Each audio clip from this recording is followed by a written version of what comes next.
할렐루야. 오늘 함께 예배하는 모든 청년들에게 하나님께서 은혜 주시기를 축복합니다. 매번 설교를 여는 오프닝으로 하나님께서 은혜 주시기를 축복합니다라고 하는 그런 말을 하는데, 이 말이 여러분들 각자에게 어떤 울림으로 들리는지 모르겠습니다. 어떤 사람들은 현재 내가 지금 가지고 있는 문제, 내가 지금 고민하는 것들, 그것들에 대한 해답을 오늘 이 말씀 시간을 통해서 하나님 주셨으면 좋겠다, 그런 바람을 가지고 있는 사람도 있을 것이고, 또 어떤 사람들은 우리 교회나 또 혹은 선교단체에서 많이 쓰는 이런 말 있죠. 소위 말하는 도전받기 위해서 그렇게 이 말씀의 시간들을 기다리는 사람도 있을 겁니다. 말씀이 살아 역사하는 중심에서는 그 도전을 받든 아니면 문제 해결을 받든 간에 말씀대로 살려고 애쓸 때 그 삶에 대한 변화가 시작이 됩니다. 듣기만 하고 행하지 않는 사람들, 이 사람들에게서는 말씀을 들어도 아무리 감흥이 없고 감동을 받고 또 막 눈물을 흘리고 회개하고 그 자리에서 그렇게 한다고 하더라도 그 말씀은 삶으로 사라지지 않으면 그 말씀은 죽은 말씀이 되고 말아요.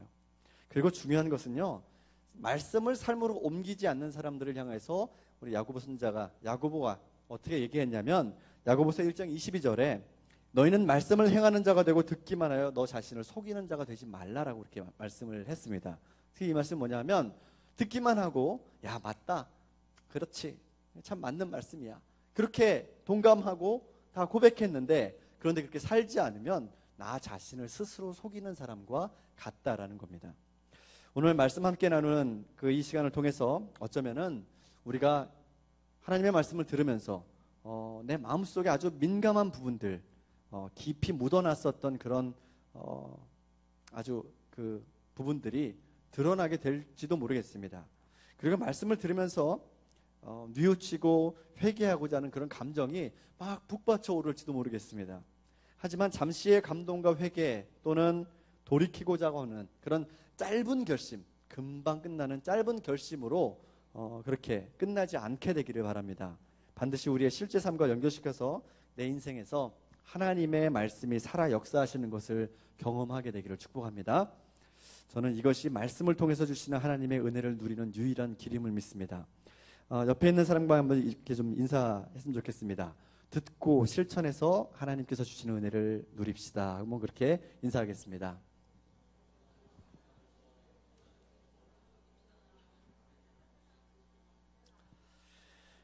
최근에 지속적으로 아주 흉악한 범죄들이 연일 뉴스에서 보도가 되고 있습니다. 뉴스로 들을 때는 참 세상이 험악해졌구나, 세상 참 흉흉하다, 그렇게 생각했는데 이 일이 우리 아이가 다니는 그 초등학교 요 부근에서도 그런 일이 최근에 있었어요. 그래서 이런 세상에서 참 딸 키우기가 무섭다. 딸뿐만 아니라 아들도 키우기 너무 무섭고, 그래서 날마다 이게 아이들 학교 보내고 돌아오는 시간까지 늘 걱정이 됩니다. 어젯밤에 한 시사 텔레비전 프로그램에서 우리 사회에서 일어나고 있는 그 성범죄자들을 어떻게 처리해야 될 건가, 어떻게 대책을 마련하고 이 문제에 대해 이렇게 예방할 수 있을 것인가라는 것에 대한 그런 프로그램을 했습니다. 제가 그거 보면서 좀 마음이 많이 무거워지더라고요. 어떤 사람들은 어떻게 그렇게 흉악한 범죄자들을 그냥 살려두느냐, 그 사람들에게 무슨 인권이고 뭐고 이런 거 얘기할 수 있는 계제가 아니지 않냐, 사형시켜야 된다, 이렇게 주장하는 사람들도 있고, 또 이 부분에 있어서는 굉장히 중요한 부분이기 때문에 사람을 죽이고 살리고 하는 문제가 혹시나 이 사람에게 누명을 써서 억울하게 그렇게 죽을 수도 있는 문제가 아니냐, 그래서 신중하게 해야 된다라고 하는 그런 의견도 있다는 것이죠. 그런데 그런 생각이 들었습니다. 단지 이게 형량을 늘리고 처벌을 강화하고 발목에다가 밴드를 막 20개씩 막 채운다고 한들 이 문제가 과연 해결될까? 그런 문제로 보이지는 않습니다. 오히려 프로그램 마지막에 MC가 나와서 이 프로그램에 대한 내용들을 정리하기를, 이 문제는 단지 우리가 이 범죄에 대해서 어떻게 형법을 적용하고 또 어떻게 법령을 적용해야 되는지에 대한 문제가 아니라 우리 사회의 가치와 철학이 어떻게 바뀌어야 하는가에 대한 근본적인 부분부터 다시 시작해야 된다는 그런 결론을 내더라고요. 제가 그 말 들으면서 정말 참 동감했습니다. 바뀌기는 바뀌어야 되는데 근본적으로 바뀌지 않으면 그러면 다시 늘 반복되는 그런 문제들이 생기게 마련이죠. 제가 지금 타고 있는 차는 제가 구입한 지 한 5년 정도 됐습니다. 양광교회 처음 올 때 2008년도에 바꾼 차니까 지금도 뭐 아주 좋습니다. 그런데 한 3년 정도 지나니까 3년째부터 에어컨을 틀면 냄새가 조금씩 나기 시작하는 거예요. 그러다가 오래되니까 이제 5년차 되는 때쯤 되니까 악취가 너무너무 심하게 나는 거예요. 그래서 제가 그간 여러 가지 그 악취를 없애기 위해서 많은 노력과 돈을 많이 들였지만 정말 좋다는 건 다 해봤습니다. 매년 여름마다 카센터 가서 막 에어컨 청소를 하기도 하고 또 막 방향제를 막 수시로 뿌리기도 하고 여러 가지 많이 했는데 그거 할 때는 잠깐 효과가 있는데 다시 또 며칠 지나면 또 냄새가 나는 거예요. 뭐가 문제였을까? 그 문제의 근원을 해결하지 않아서 그런 거죠. 에어컨 냄새의 주범은 곰팡이입니다.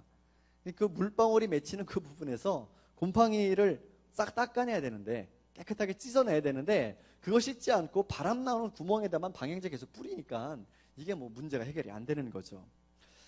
그래서 올해는 제가 거금을 들여서 차를 다 뜯었습니다. 다 뜯고 에어컨을 다 뜯었어요. 다 뜯고 그걸 물로 깨끗하게 청소를 했어요. 야, 그렇게 했더니요. 그동안 굉장히 고민하게 만들었던 그 냄새가 싹 사라졌어요. 그런데 한여름 잘 지냈는데 또 냄새가 나기 시작해요. 야, 이게 돈을 얼마나 들였는데 이게 정말 이게 도대체 어떻게 되나? 차를 바꿔야 되나? 막 이런 고민까지 하게 되는 거예요. 그런데 곰곰이 생각해 보니까 내가 생각했었던 그 냄새가 나는 진단이 했던 그 근원이 아니었던 거예요. 잘못 진단한 거죠. 곰팡이를 없앤다고 해서 해결될 문제가 아니라 에어컨을 사용하는 습관을 바꿔야 되는 거였어요. 자동차 에어컨을 틀면요, 거기 이렇게 결로 현상이 일어난다고 그래요. 뭐 제가 보지 않았으니까 뭐 어떻게 알겠어요. 어쨌든 뭐 그렇다고 하는데 그걸 없애려면은 시동 끄고 내리기 전에 한 5분 정도 그 바람을 송풍을 해가지고 그걸 말려줘야 된다는 거예요. 근데 여러분 목적지에 딱 도착하면은 시동 딱 끄고 바로 딱 내려야지. 그걸 5분 동안 차에서 기다리고 있는 게 얼마나 긴 시간인지 모릅니다. 그래서 안 하죠, 그거를. 당연히 안 하죠. 그냥 딱 도착하면 시동 팍 끄고 내리죠, 그냥. 그런데 이거 바꾸기 전에는 아무리 거금을 들여서 매년 청소를 한들 계속 이 문제는 그대로 반복되게 되어 있다는 거예요. 저는 우리가 당면하고 있는 그런 영적인 문제들에 대해서 마찬가지라는 생각이 들었어요. 우리가 계속해서 우리 삶 속에서 재발하고 있는, 계속해서 되풀이되고 반복되고 있는 그런 영적인 문제들. 어떤 때는 하나님 앞에 전심을 향해서 막 나가기로 열심을 내서 나갔다가 어떤 때는 막 팍 다운돼가지고 주님 나 모르겠습니다. 난 좀 잠수 좀 타겠습니다. 그렇게 오르락 내리락 하는 그런 신앙의 어떤 기복들, 이런 것들에 대해서 어떻게 할 것인가. 또 보다 더 좀 더 중요한 문제, 신앙의 기복뿐만 아니라 그것으로 인해서 발생되는 문제들. 내가 정말로 하나님의 뜻대로 사는가 살지 않는가, 내가 늘 날마다 예수님 앞에 나가는가 그렇지 않은가에 대한 그런 문제들, 이 문제들에 대해서 어떻게 해결하고 노력하고 있는지에 대해서 돌아보아야 된다는 거예요. 오늘 우리가 읽은 말씀을 보면은 예수님께서 비유를 들어서 하나님 나라의 뜻을, 하나님의 뜻을 왜곡하고 자기의 직위와 힘을 이용해서 사람들을 율법의 올무로 얽어매고 기만했었던 당시의 종교인들의 잘못을 냉철하게, 아주 첨예하게 그렇게 지적하고 계세요. 예수님께서 전하시는 하나님 나라의 말씀은 권위가 있었어요.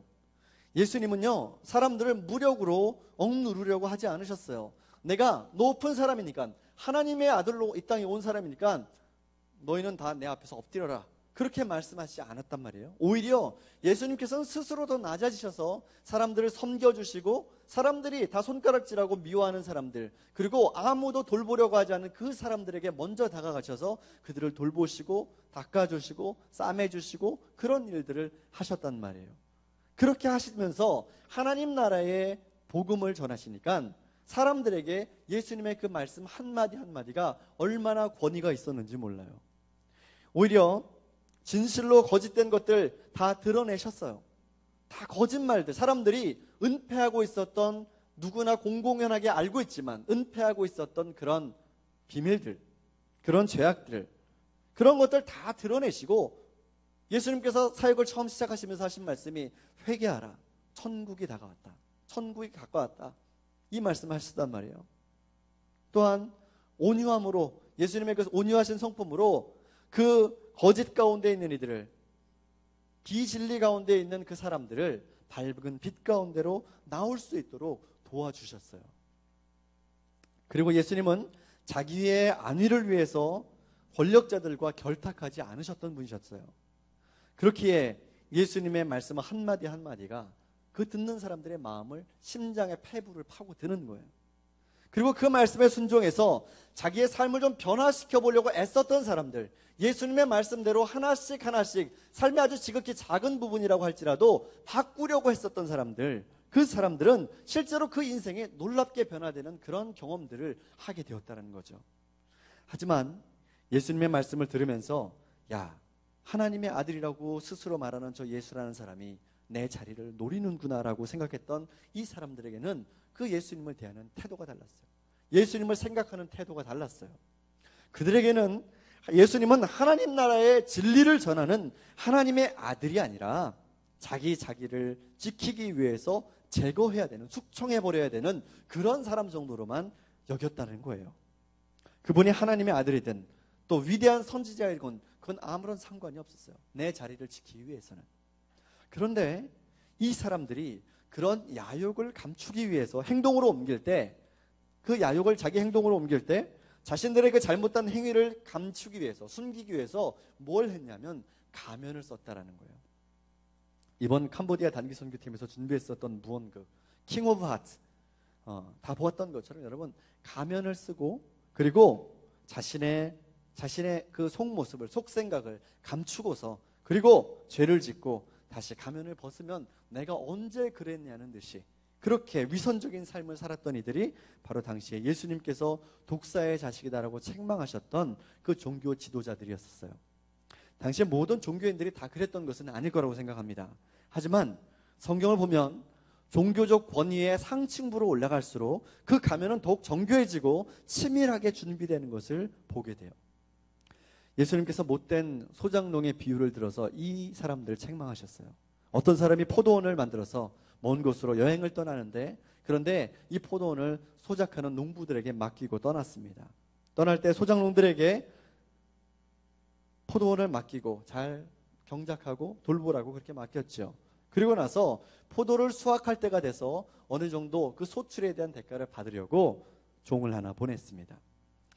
그런데 이 농부들은 주인의 명을 받아서 온 이 종을 때려서 빈손으로 돌려보내고 말았죠.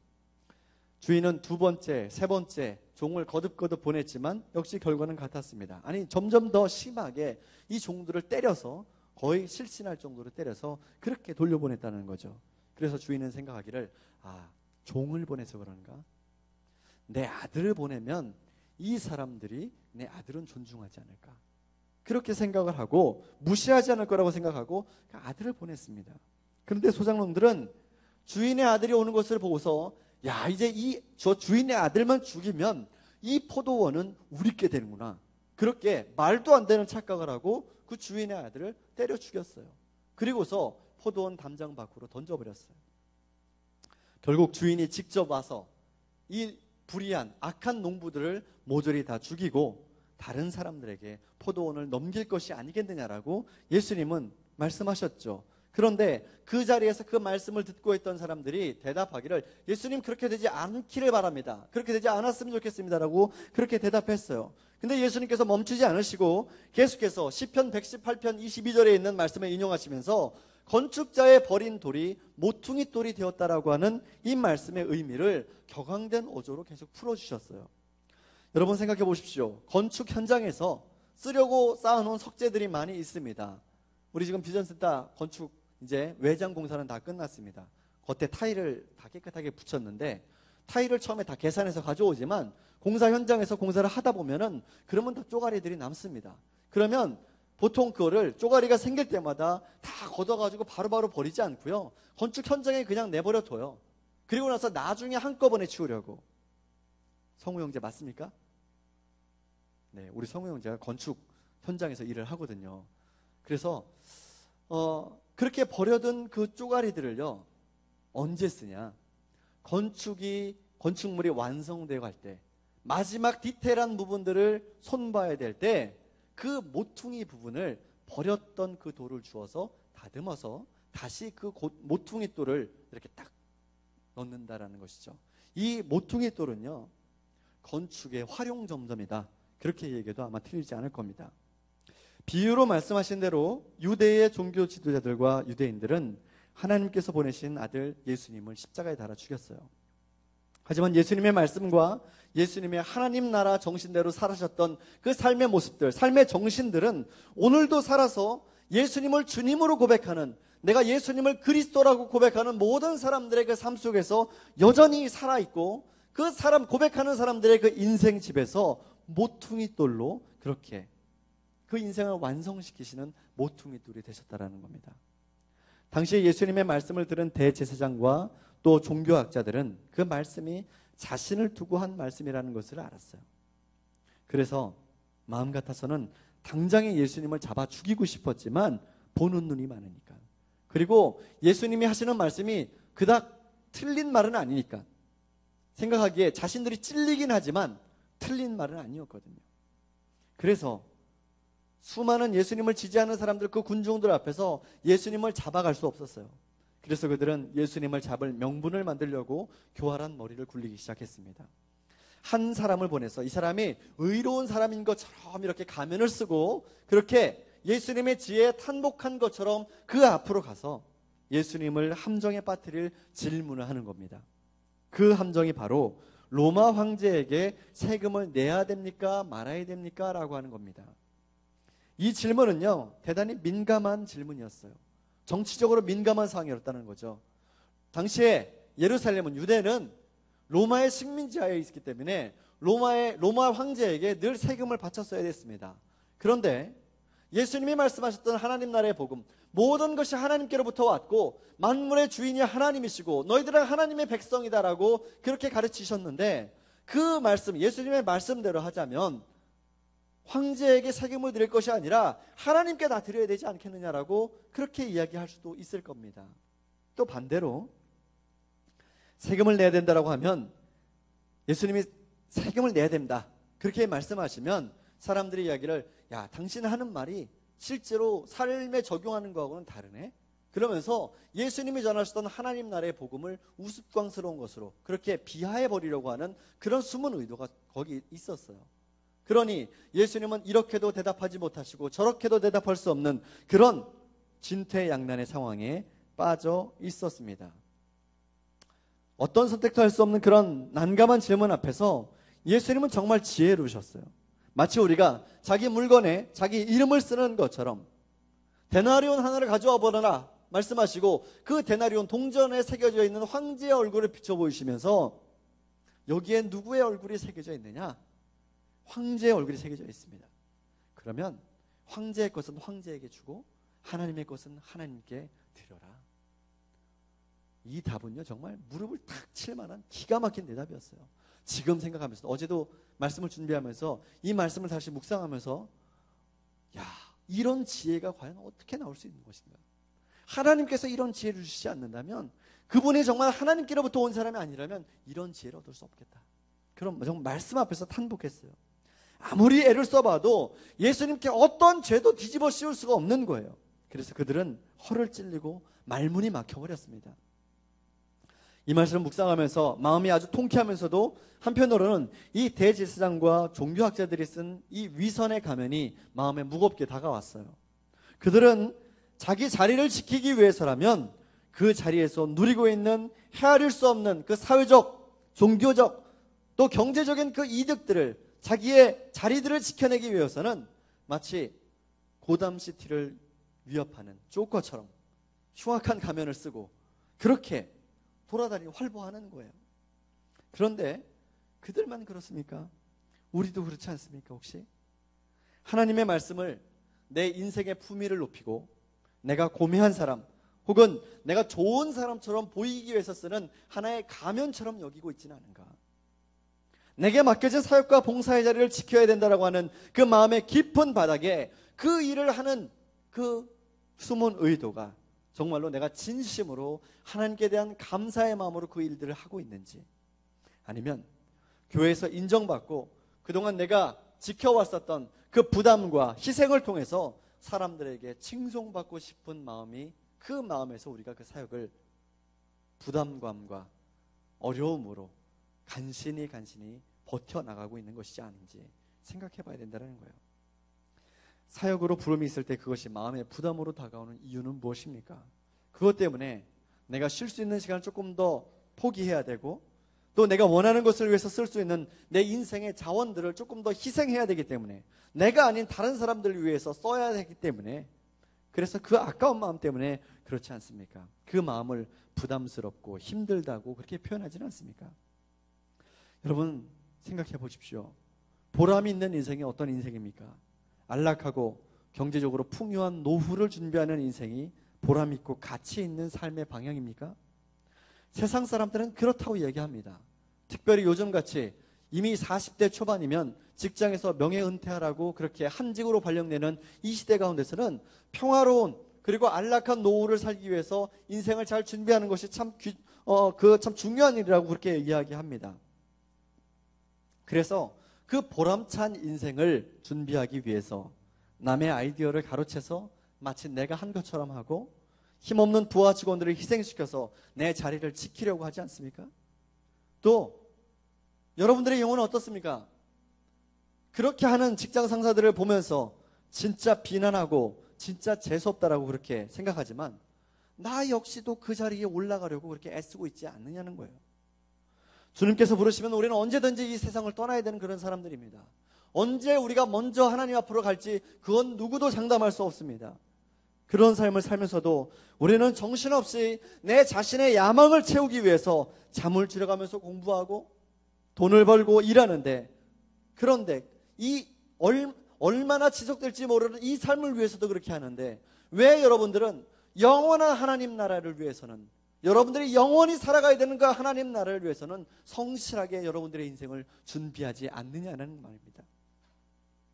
어제 광해라는 영화를 봤어요. 기생집의 광대로 먹고 살던 그 비루한 인생의 주인공이 왕으로 잠깐 행세하는 그 보름 동안의 기간 동안에 그 인생의 가치관이 바뀌었어요. 명나라의 백성들의 고열을 바쳐서 지키려고 했었던 그 사대부의 정신이라고 하는 그 허울을 다 던져버리고 내 백성들이 잘 먹고 잘 사는 것, 내 백성들을 전쟁터로 보내지 않기 위해서는 왕위와 정권을 보장받기를 포기하겠다라고 하는 그 배우의 대사가 굉장히 마음에 와닿았어요. 미안해요. 미안합니다. 예? 그거 아주 일부분이에요. 하지만 핵심이에요. 그 배우의 대사를 들으면서 성경의 인물이 딱 떠올랐어요. 누가 떠올랐냐면 바울이 떠올랐어요. 바울이 예수님 만나고 나서 영원한 하나님 나라를 이 땅에서 이루는 그 복음 전하는 사명을 다 감당하기 위해서, 다 이루기 위해서 내가 가지고 있는 학벌, 내가 가지고 있는 사회적인 배경, 내가 가지고 있는 그런 사회적 스테이터스, 이런 것들 다 똥처럼 버리겠다. 그렇게 선언한 거예요. 하나님 나라에 사는 방법은요, 나를 희생하고 다른 사람들을 살리는 것이에요. 그런데 반대로 세상에 사는 방법은 남을 죽여서 나를 살리는 거예요. 절대로 나를 희생해서는 안 된다고 가르쳐요. 내 만족과 편안한 그런 인생을 보장받기 위해서는 남의 것도 빼앗아다가 내 주머니에다 채워 넣으라고 그렇게 가르칩니다. 그게 세상의 방법이에요. 하지만 그렇게 하다가는 다 죽는 거예요. 여러분 보십시오. 흉악한 그 성범죄자들, 자기의 성적 욕구를 만족시키기 위해서 다른 사람들의 인생을 손톱만큼도 중요하게 생각하지 않는다라는 거죠. 오로지 그 순간의 욕구를 해결하기 위해서, 그렇게 하기 위해서 그런 욕망만 있을 뿐이에요. 하지만 그렇게 해서 얻는 게 뭡니까? 다른 사람들의 인생을 망가뜨리고 가정을 무너뜨리고 그리고 어린 그 아이들의 꿈을 짓밟아가면서 자기가 얻고자 했던 그것이 과연 정말 그 인생을 높여주고 그 인생을 만족스러운 인생으로 살게 해주는 그런 것들이 됩니까? 아닙니다. 오히려 그 사람의 인생마저도 망가뜨리는 그런 올무가 되어버리는 거예요.